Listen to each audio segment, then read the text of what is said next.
Well, thank you, Ursula, and thank you to the ITU for this opportunity to speak about smart and sustainable cities.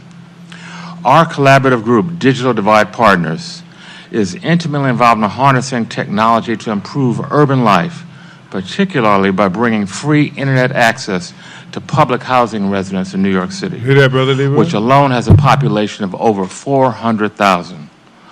This includes providing tools to make the most of that access, from community-based streaming station studios to create audio and audiovisual content, to cameras and even smart lighting combined with resident apps to improve public safety.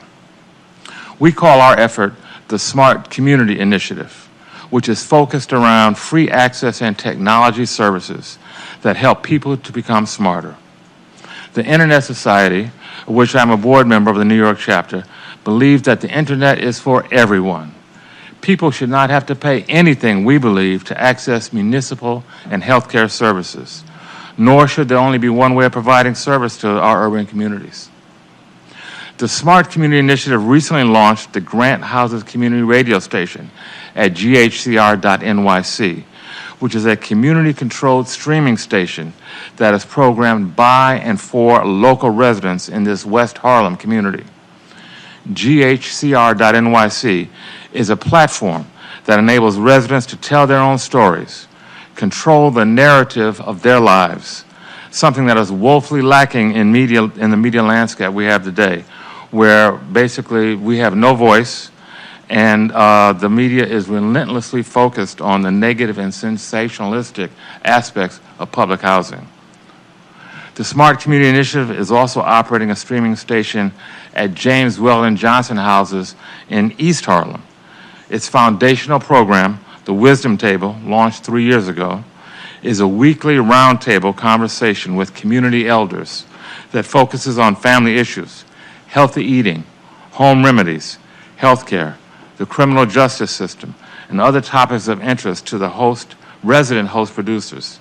Take a look at jwjcr.nyc or search YouTube for The Wisdom Table. Have a look at what we're doing there. In addition to streaming over the internet, both of these community radio stations are broadcasting 24/7 around their respective residential campuses, utilizing low-power FM under FCC Part 15 rules. This is important in that the FM radio ties into the emergency preparedness and mitigation services provided by the WHCR emergency broadcast team. This is another community-controlled information service provided under the Smart Community Initiative that provides emergency information both over the internet at whcrebt.org as well as over 95.9 FM. The Smart Community Initiative also includes remote sensors and video monitoring services of public facilities and spaces available to all residents within the service communities. Community feedback has been overwhelmingly positive, with reported increases in quality of life, information and resource availability, and enhanced safety. When services and applications are developed collaboratively from the ground up and provided free, that's FREE of charge, everyone wins. Can you tell us a little, I mean, this is super exciting. What could be done to expand and sustain this exciting initiative to reach more people? Thank you for asking. There are a lot of challenges. One of the fundamental challenges to expanding the Smart Community Initiative is the pervasive structural income inequality in many of our urban communities, particularly here in New York City. The City of New York spends $17 billion every year purchasing goods and services, and in fact is the largest such purchaser of services in the city. And yet, in a city that is 70% non-white, less than 10% of that municipal spending is with so-called minorities, which according to the city includes white women as well as people of color. We believe this has to change. As I noted earlier in my remarks, the City of New York public housing contains 400,000 people. This is a population the size of the city of Boston or the entire state of Vermont. And it has an unemployment rate of over 50%. The average household income is at the national poverty level, just barely $24,000. And perhaps not surprisingly, it is estimated that 50% of this population does not have internet access at home.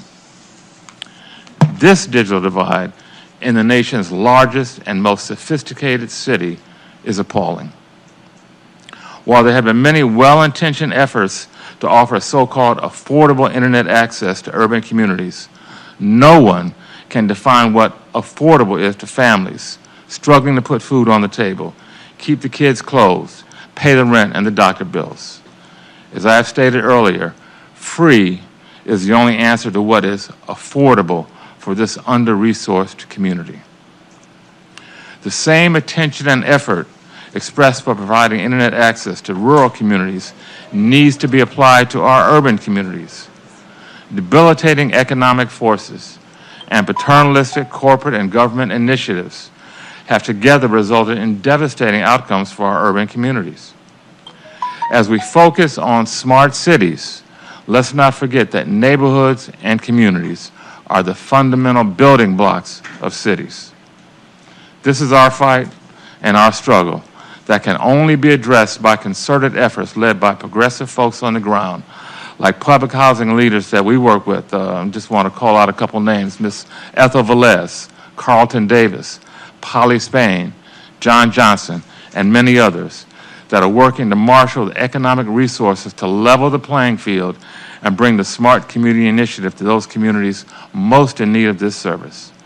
I invite you all to visit our various websites, and if you have a chance to come visit our streaming stations right here in New York City. Thank you for this opportunity to talk.